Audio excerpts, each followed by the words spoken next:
ചിങ്ങവനത്ത് കഴിഞ്ഞയാഴ്ച നടന്ന ജ്ഞാനായ സമുദായ ദിനവും സമുദായ വലിയ മെത്രാപ്പോലിത്ത സേവേറിയോസ് തിരുമേനിയുടെ മെത്രാഭിഷേക വാർഷികവും വൻ വിജയമായത് വിമതന്മാർക്കും അവരുടെ മൂട് താങ്ങുന്നവർക്കും വലിയ തിരിച്ചടിയാണ് കിട്ടിയത്.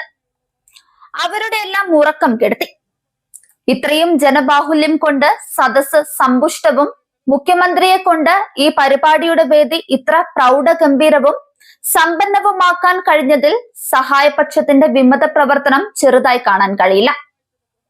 കാരണം കണ്ട അണ്ടന്റെയും അഴകോടന്റെയും പിന്തുണയോടുകൂടി കുറച്ച് ജ്ഞാനായക്കാരെ തിരുമൂല കാളച്ചന്തയിൽ കൊണ്ടുപോയി കപട അന്ത്യോക്യ വിരോധത്തിന്റെ പേരും പറഞ്ഞ് വഴിതെറ്റിക്കാൻ നോക്കിയാൽ യഥാർത്ഥ ജ്ഞാനായക്കാരന്റെ ഉത്തരവാദിത്തം തന്റെ സഹോദരങ്ങളെ ഒരുമിച്ച് നിർത്തുക എന്നുള്ളതായതുകൊണ്ട് സമുദായ ദിനം വൻ വിജയമാക്കി മാറ്റാൻ സാധിച്ചു.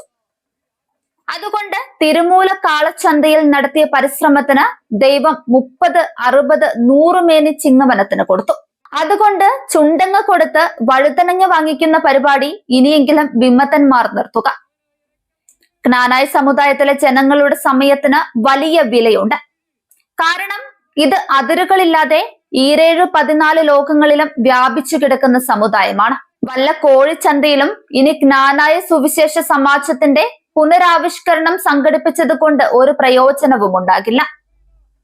പിന്നെ ഒരു രീതിയിലും തിരികെ കൊണ്ടുവരാൻ പറ്റാത്ത വിധം മയക്കുമരുന്നുകൾക്ക് അടിമകളായ ആളുകളെ കേസുകളിൽ കുരുക്കി കൂമ്പിന് നല്ല ചാമ്പ് ചാമ്പി അവൻ ഇനി ഒരിക്കലും നിവരാത്ത വിധം ഉപേക്ഷിക്കുകയും പകരം പുതുതലമുറയെ ഇവരുടെ കൈകളിൽ നിന്നും രക്ഷിച്ചെടുക്കുവാനുള്ള കഠിന പരിശ്രമം നടത്തുന്ന രീതി ചില പോലീസ് എക്സൈസ് സുഹൃത്തുക്കളിൽ നിന്നും മനസ്സിലാക്കാൻ ജ്ഞാനായ സമുദായക്കാർക്ക് കഴിഞ്ഞിട്ടുണ്ട്. അതുപോലെ നിങ്ങളുടെ കൂടെയുള്ള നിരന്തരം സമുദായത്തെയും സമുദായ മെത്രാപ്പോലിത്തയെയും പുഴുത്ത നാവുകൊണ്ട് അപകീർത്തിപ്പെടുത്തുന്നവരെ ഉപേക്ഷിച്ചുകൊണ്ട് സമുദായത്തിന്റെ ഭരണഘടനയനുസരിച്ച് സമുദായ മെത്രാപ്പോലിത്തയ്ക്ക് സമുദായത്തെ നയിക്കുവാനുള്ള സാഹചര്യവും ജ്ഞാനായ ജനത്തിന് അന്ത്യോക്യ ഭക്തിയും സ്നേഹവും കൂറും നശിപ്പിക്കാതെ സമുദായത്തിൽ ഒരു ശാശ്വത സമാധാനം കൊണ്ടുവരാനുള്ള പരിശ്രമത്തിലേക്ക് സമുദായത്തോടൊപ്പം ചേർന്ന് പ്രവർത്തിക്കുവാൻ, സമുദായത്തിൽ സമാധാനം ഉണ്ടാകുവാനുള്ള പുതിയ വഴികൾ രൂപം കൊള്ളുവാൻ സഹായപക്ഷ യുവതി യുവാക്കൾ പരിശ്രമിക്കണം.